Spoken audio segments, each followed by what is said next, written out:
Desde mediados de los 80 hasta finales de los 90, mi abuelo trabajó en la NASA. A pesar de que mi hermano y yo le molestábamos constantemente, nunca hablaba de su época en la NASA, siempre afirmaba que no era tan glamuroso como lo presentaba la gente. Si no recuerdo mal, participó en el aspecto de imagen de la sonda espacial Galileo. Ayudó a diseñar las cámaras, y formó parte del comité que vio la superficie de algunas lunas de Júpiter, antes que ningún otro ser humano. Siempre hablaba con cierta cautela, cuando le preguntábamos cómo era su trabajo. La abuela afirmaba que se debía a un viejo hábito desarrollado por estar sujeto al acuerdo de no divulgación de la NASA. Imagínense mi sorpresa cuando encontré unas viejas carpetas de la NASA y un viejo carrete de película de la NASA en un polvoriento archivador escondido en el ático de mis abuelos. El rollo de película decía: Día de campo de verano del equipo de cámaras de Galileo, 1990. Al abrir las carpetas, encontré páginas y páginas de las garabateadas notas manuscritas de mi abuelo, que describían las primeras imágenes de la sonda Galileo. Imaginen también mi sorpresa cuando encontré, metidas entre las hojas sueltas de la misión Galileo, una selección aún más antigua de notas escritas a mano, que describían el viaje de algo llamado Sagan 5. Lo que sigue, es lo que he podido descifrar a partir de sus notas. Que lo disfruten. Inicio de la transcripción. 18 de octubre de 1989. Liberación exitosa de Galileo y Sagan 5, en la órbita terrestre. Galileo se dirigirá hacia Ganímedes, y las otras lunas galileanas. Sagan 5 hacia Venus y Mercurio.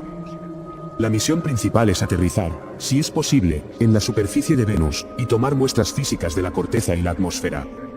Sagan 5 para agregar muestras y fechas a las tablas de datos tomadas, por el Venera ruso. Si la sonda sigue siendo utilizable, si Dios quiere, entonces regresará a la Tierra, descargará las muestras tomadas, se limpiará y modificará para un aterrizaje en Mercurio. Entonces la liberaremos como Sagan 6, con el próximo lanzamiento de un satélite, y haremos todo el proceso de nuevo con Mercurio. Sin embargo, tardará algo más de 3 meses en llegar a Venus. Más actualizaciones a continuación. 21 de octubre de 1989. Se ha realizado una prueba con éxito de todas las cámaras. Afortunadamente, todas las cámaras funcionan como es debido. Hicimos varias fotos de la Tierra, y también algunas de Venus, Mercurio y Marte. La cámara trasera principal tiene algunas dificultades para moverse, pero sigue funcionando. Es posible que se haya empujado en el despegue. 26 de enero de 1990. Sagan 5 llega a Venus. El equipo de pilotaje ha realizado algunas maniobras para conseguir una órbita estable. Tuvieron que hacerse cargo de nuestras transmisiones de vídeo una vez más. Una vez hecho esto, tomamos varias fotos. Venus es realmente muy hermoso. Sagan 5 se está preparando para instalarse en la órbita de larga duración, y orientarse para tomar lecturas atmosféricas e imágenes de la superficie. Si es posible, durante el próximo mes antes de descender a la superficie de Venus. Sé que las imágenes de la superficie son poco probables antes del aterrizaje, debido a la atmósfera y demás, pero podemos esperar. 31 de enero de 1990. Al ajustar la cámara 4, se decidió tomar más fotos de la Tierra desde la órbita de Venus. El operador de la cámara, no yo, sino Jerry esta vez, se desorientó y accidentalmente giró la cámara en la dirección opuesta. Enorme descubrimiento. Mientras se ajustaban las cámaras, se avistó un planeta hasta ahora desconocido en el sistema solar interior. Parece ser casi exactamente opuesto a la Tierra. Tengo que decírselo a Henriksen. 19 de febrero de 1990. Buenas noticias. Los altos mandos han decidido que se abandone el aterrizaje del Sagan 5 en Venus.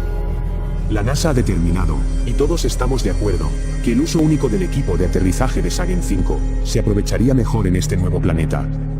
Hemos estado llamando temporalmente a este planeta Samnes, en honor al dios romano del sueño. En realidad fue mi idea, me pareció apropiado, espero que se mantenga. Debido a su cercanía aparente al Sol, las lecturas precisas de su tamaño y composición son todavía demasiado sofisticadas para que los instrumentos de Sagan 5 las capten. Habrá que esperar. El equipo de pilotos está elaborando un plan para visitar este nuevo planeta. Parece que Sagan 5 orbitará Venus durante los próximos 9 meses y medio, luego dará el salto a Samnes cuando sus órbitas estén más próximas. La sonda procederá entonces a orbitar, aterrizar y tomar muestras, como estaba previsto inicialmente en Venus. Una vez tomadas las muestras, Sagan 5 volverá a la órbita, y hará el viaje a la inversa. Primero a Venus y luego a la Tierra cuando las órbitas sean favorables. Fuel estará apretado, pero la NASA siempre planea las contingencias, así que creo que estaremos bien. Del 24 de febrero al 25 de octubre de 1990. Los meses siguientes se han agrupado todos juntos porque son muy similares, se tomaron cientos de fotos, se hicieron cálculos, se lanzaron especulaciones, y todo el mundo en la NASA ardía de emoción. Puedo decir, con algo de humor, que la escritura de estos meses fue, con mucho, la más limpia y ordenada de todo el manuscrito. Parece que mi abuelo podía tomar notas fantásticas cuando quería. Muchas de ellas son cálculos que no tengo la menor idea de cómo entender, pero puedo mostrar con confianza las conclusiones a las que llegó la NASA sobre este planeta. Las más interesantes, o al menos las que entiendo lo suficiente como para enumerarlas, las he incluido a continuación junto con mi mejor interpretación de las notas o lo que creo que es su significado. Radio, 3840,7 millas. Esto hace que Samnes sea menos del 3% más pequeño que la Tierra. Masa, esta masa es ligeramente superior a la de la Tierra, aproximadamente un 0,1% más. Al tener un volumen menor pero una masa mayor, Samnes tiene una densidad mayor que la Tierra. Se estima que esta mayor densidad se debe a un núcleo metálico más grande, lo que podría dar lugar a un campo magnético más potente que el de la Tierra. Atmósfera, habitable. El componente principal de la atmósfera de Samnes está compuesto principalmente por nitrógeno, 78%, y oxígeno, 23%. El 1% restante se compone de algunos otros elementos gaseosos. Debido a su masa ligeramente superior y a un campo magnético más fuerte, Samnes tiene mayores concentraciones de hidrógeno y helio. Superficie, Samnes está lleno en volúmenes casi iguales de tierra verde y océanos de color verde azulado. Su eje de rotación es casi perpendicular a su órbita, con un 85,2%. Debido a su extremo eje de rotación, no hay capas de hielo permanentes. Debido a su importante atmósfera, hay relativamente pocos cráteres y manchas en la superficie de Samnes. Las únicas imperfecciones que estropean la superficie son muchos cañones grandes que cubren su superficie como grietas en una ventana. Rotación, Samnes gira a una velocidad notablemente superior a la de la Tierra, realizando una rotación completa en unas 18 horas terrestres. La mayoría de estas cualidades parecían estar escritas como si las hubieran copiado de otro lugar. Lo más probable es que el equipo de cámaras estuviera al tanto de las reuniones de grupo de los ingenieros de la NASA. 29 de octubre de 1990. Debido a la gran cantidad de datos recogidos en el viaje de 9 meses hacia Samnes, y a la curiosidad desbordante de todos aquí en la NASA, el calendario se ha acelerado, y el aterrizaje está ahora previsto para principios de diciembre, en poco más de un mes. La emoción está a flor de piel. Este planeta es tan hermoso. No puedo esperar a ver la superficie. 3 de diciembre de 1990. Aterrizamos mañana. Hoy los ingenieros de pilotaje se han hecho cargo de las imágenes de las cámaras, ya que las necesitan, para calcular cómo aterrizar con seguridad el Sagan 5. No hay mucho más que contar. El equipo visual, el equipo de pilotaje y el equipo de adquisición de datos están muy emocionados. Pero nadie más que el equipo de pilotaje puede hacer nada hasta mañana. He tomado muchas fotos de la superficie. Algunas de las fotos del lado oscuro muestran lo que parecen ser luces muy débiles. El geólogo y el biólogo de a bordo discuten entre ellos. No se ponen de acuerdo sobre si estas zonas brillantes son piscinas de lava expuestas, o algún tipo de crecimiento vegetal fosforescente. Yo no lo sé. Personalmente, espero que sean ciudades, pero no hemos detectado ningún signo de vida hasta ahora. Bueno, lo más probable es que sea lo mejor de todos modos. Mañana entraremos en un nuevo mundo. Una tierra que aún no ha sido vista por los ojos terrestres. Que nos quiera tanto como nosotros a ella. 4 de diciembre de 1990. El aterrizaje fue un éxito. El equipo de pilotos logró un aterrizaje casi perfecto y consiguió no dañar ninguna de las cámaras. Hubo una ligera sacudida durante el aterrizaje, que podría haber causado que la cámara principal trasera perdiera el control del servo. Actualmente está apuntando al suelo justo detrás de la sonda. Es solo un inconveniente menor. Dificultará el desplazamiento hacia atrás, pero debería seguir siendo utilizable para analizar de cerca el terreno. El ánimo sigue siendo alto. Desde este lugar, podemos ver un lago de color verde intenso y un afloramiento rocoso rojizo que desciende suavemente hasta la orilla. Hay extraños árboles parecidos a los helechos que bloquean la mayor parte de nuestra vista desde aquí. El suelo, desde la cámara trasera rota, parece no estar cubierto de hierba sino de algún tipo de líquen verde claro. La tierra es algo húmeda y de color rojizo, similar al afloramiento rocoso que tenemos delante. La exploración está a punto de comenzar en serio. El retraso en las comunicaciones me está matando. Este era el final de la página. La impaciencia de mi abuelo se manifestaba claramente, en unos garabatos desordenados en el margen inferior derecho. Por desgracia, es en este punto donde faltan varias páginas de las notas de mi abuelo. La última y única página que pude encontrar que no estaba relacionada con la misión Galileo, solo tenía unas pocas líneas de letra muy clara. Decía: 8 de diciembre de 1990. El aterrizaje fue un fracaso. Debido a una inesperada interrupción de la transmisión desde la atmósfera de Venus, la sonda Sagan 5 se estrelló en la superficie de Venus. Todas las imágenes y datos se perdieron. La moral sigue alta. La sonda Galileo sigue funcionando correctamente. Seguiremos informando sobre ese viaje. Final de la transcripción. No hace falta decir que este rechazo tan breve y directo fue muy desconcertante. Parecía tan entusiasmado por ver la superficie de Samnes, e incluso había confirmado en la última página que el aterrizaje había sido un éxito. Busqué durante horas en el viejo y polvoriento archivador las hojas que pudieran haberse perdido sin éxito. Solo me quedaba la esperanza de que hubiera más respuestas en el rollo de película que encontré con las páginas, el que estaba marcado como la fiesta del verano de 1990. Me costó un poco de trabajo dar con un viejo proyector en el que reproducirlo, pero no son tan raros como uno podría pensar. Afortunadamente, para mi curiosidad, la película no mostraba la fiesta de verano de 1990, sino algo totalmente distinto. Intentaré describirlo de la mejor manera posible. Muchas de las cosas que se muestran en la película no tienen un sentido estricto, y otras pueden parecer construidas para el choque y el asombro. Me gustaría al menos decir formalmente que no me he inventado nada de esto, ni exagerado o idealizado ninguna de las cosas que he visto en la cinta. No solo sería un crimen afirmar que podría inventar algo así, sino que es potencialmente muy peligroso intentarlo. Por favor, escucha este audio con toda seriedad, y no saques ninguna conclusión precipitada antes de terminarlo. Las imágenes parecían ser imágenes secundarias, o quizás algún tipo de material redundante, de la cámara principal central y trasera del Sagan 5.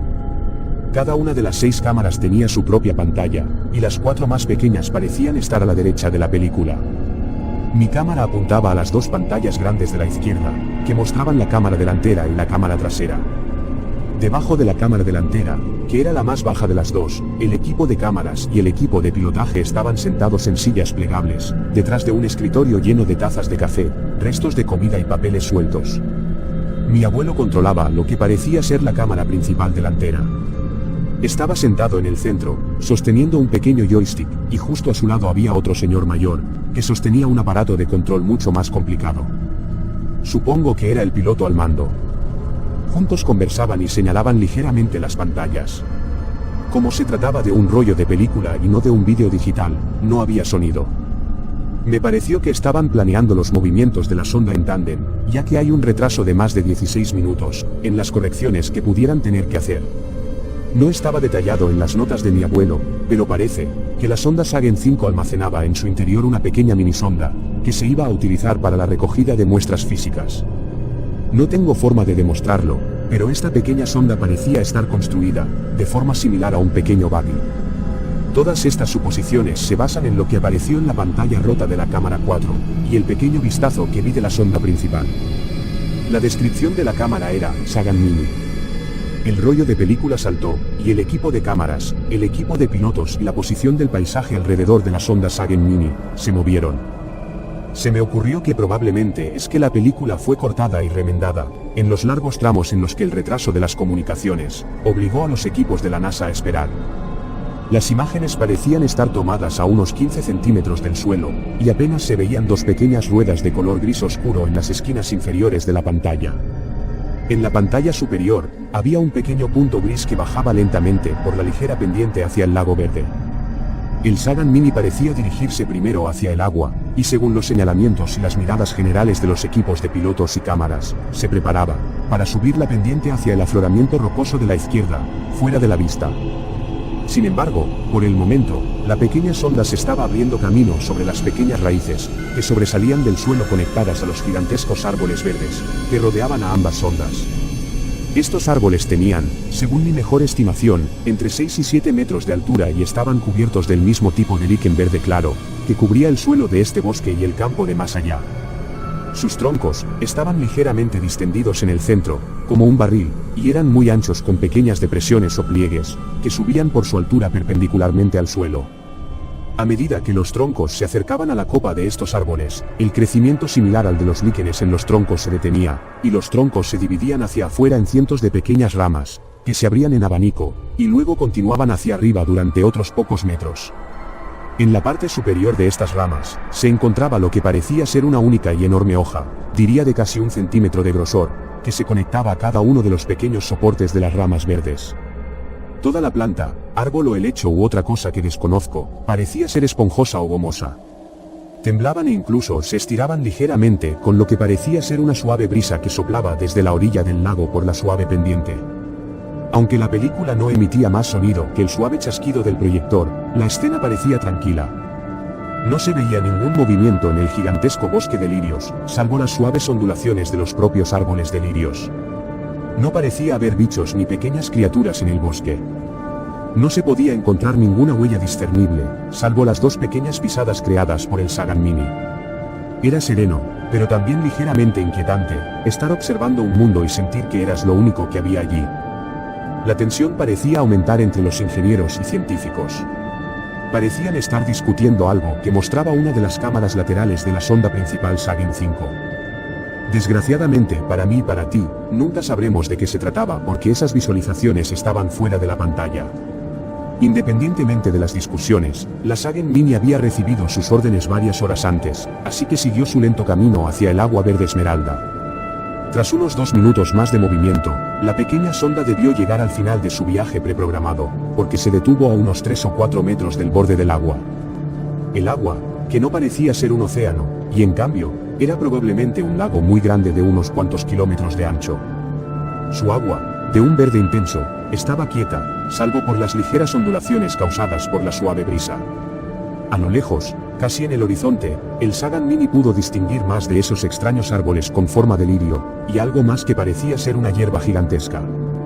Aunque debían tener 15 metros o más de altura, estimando en base al tamaño de los árboles que lo rodeaban en el lado más lejano del lago. Estos árboles parecidos a la hierba se agitaban con más fuerza con la brisa. Más allá de los árboles y de la hierba gigante, el cielo azul púrpura se extendía sin nubes hasta donde alcanzaba la vista. Se enviaron más órdenes a Sagan 5, y la pequeña sonda no volvió a moverse, hasta que se empalmó la película por segunda vez. La película volvió a saltar, y de repente, volví a ver el lago Esmeralda, pero esta vez el agua estaba algo más agitada y el cielo, antes azul brillante con toques de púrpura, tenía un tinte gris más serio. Vi cómo el pequeño robot se acercaba a la línea de flotación, y extendía su pequeño brazo con un vaso de precipitados y lo sumergía en el lago. Otro pequeño brazo entró en escena, y tapó el pequeño vaso y luego ambos brazos, desaparecieron de la vista. Entonces, Sagan Mini, como si estuviera satisfecho con un trabajo bien hecho, se giró bruscamente para mirar hacia el afloramiento rocoso. En lo alto de la colina, al pie de una gran montaña verde y gris, que antes no se veía, había una estructura. Como una declaración orgullosa, allí estaba, cientos de metros de piedra pulida de color gris oscuro, que gritaban algún tipo de construcción inteligente.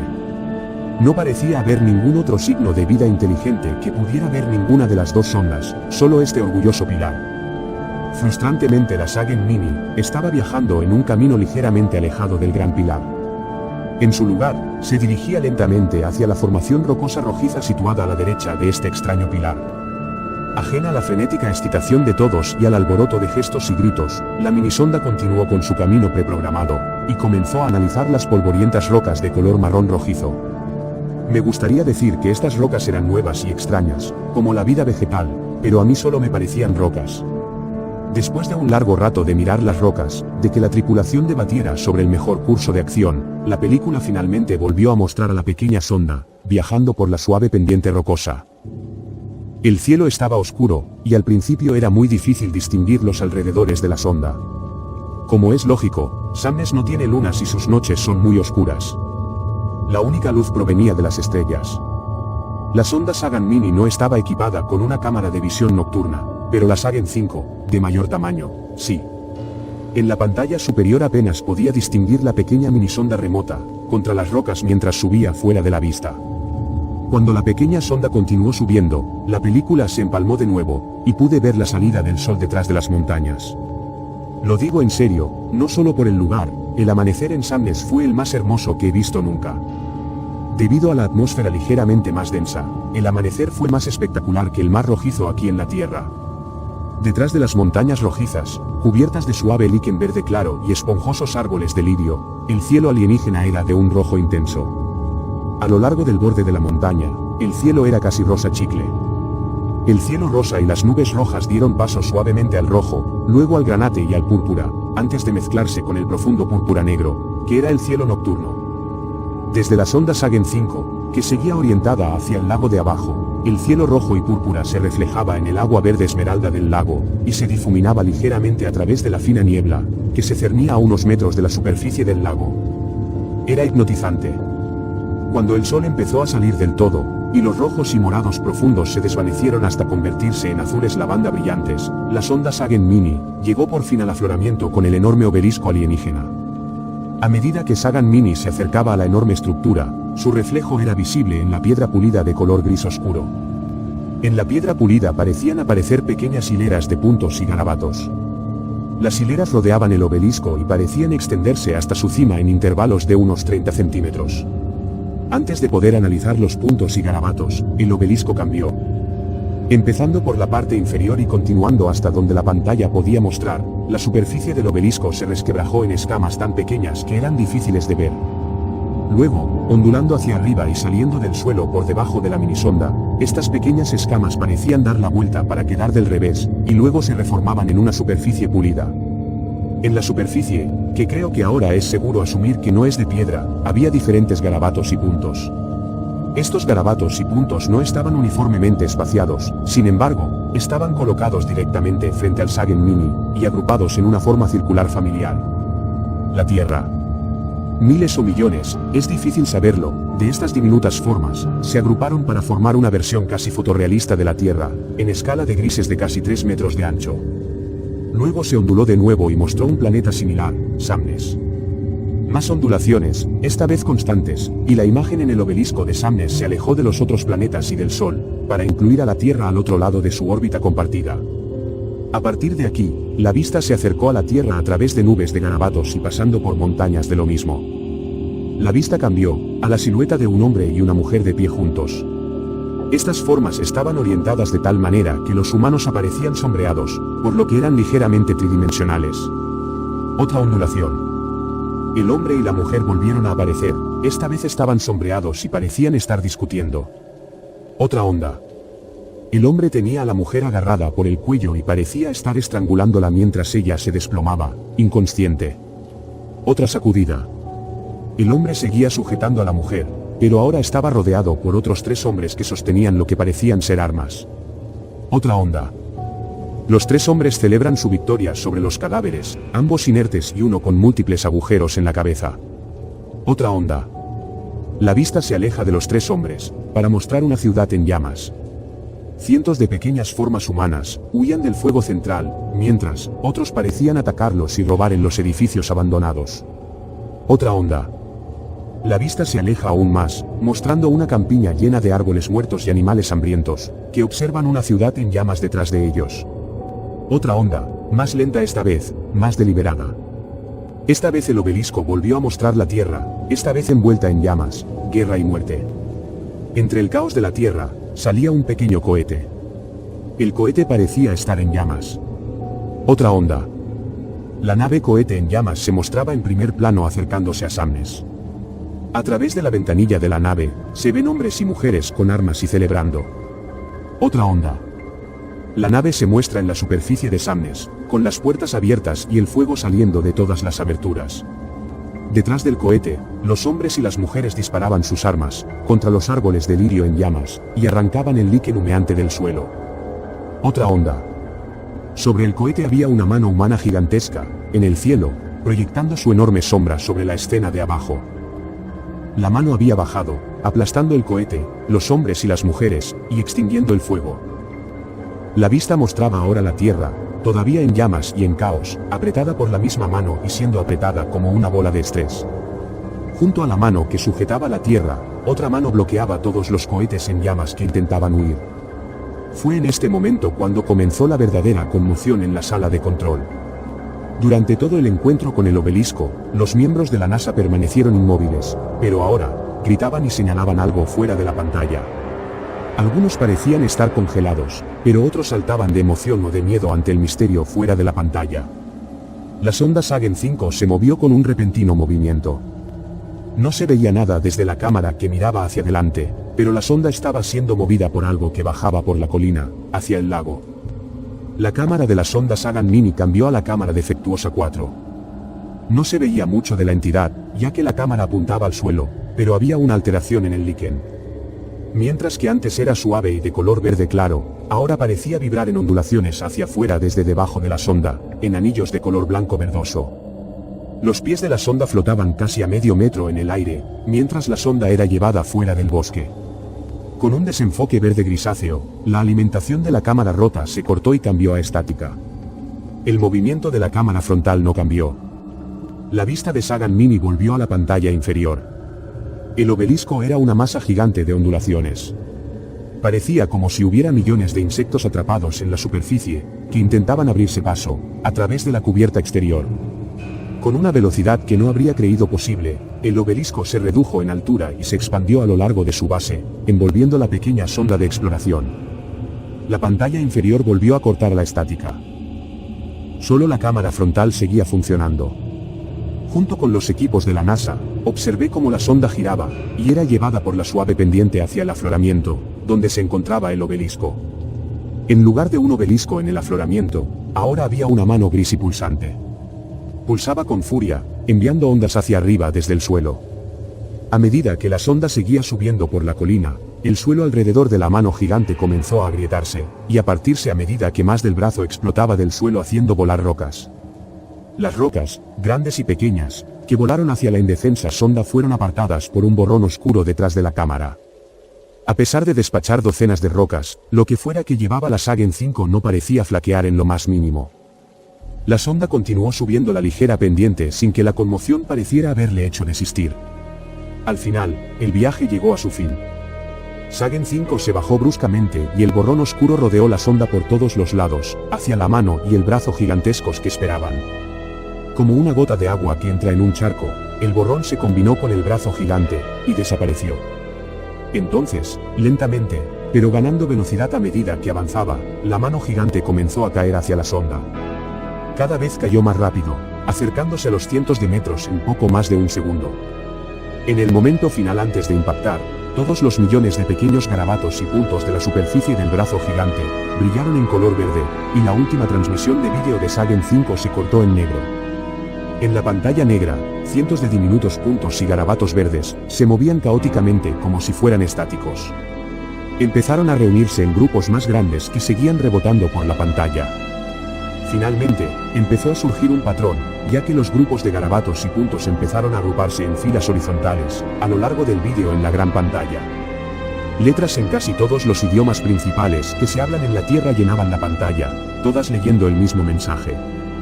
Las letras decían: os hemos observado durante cientos de generaciones y no habéis cambiado. Tu locura acabará contigo o te limpiará.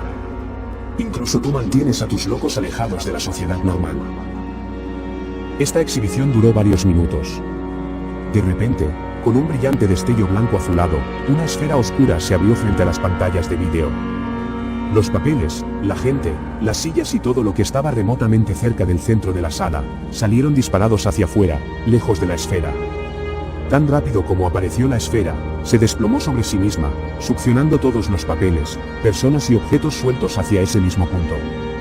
A través de la pantalla, ahora muy torcida, de la cámara derribada, apenas era posible distinguir la sonda Sagen 5 parada en el centro de la sala, exactamente donde apareció la esfera.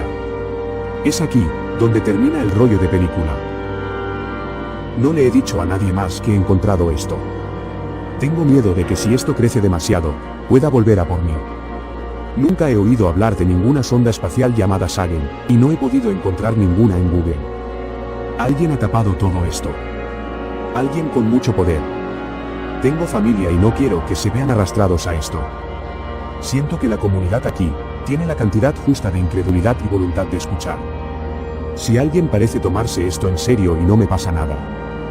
Pienso ir filtrando esto poco a poco. No quiero desaparecer, pero esto es demasiado grande para mantenerlo oculto al mundo. Creo que tenemos derecho a saberlo. Voy a seguir publicando historias aquí en YouTube por un par de razones. Lo disfruto, y es una forma sutil de que todos sepáis que sigo vivo. Si no tenéis más noticias mías después de esto, gracias por escuchar mi historia y podéis asumir lo que ha pasado. Ha sido un placer.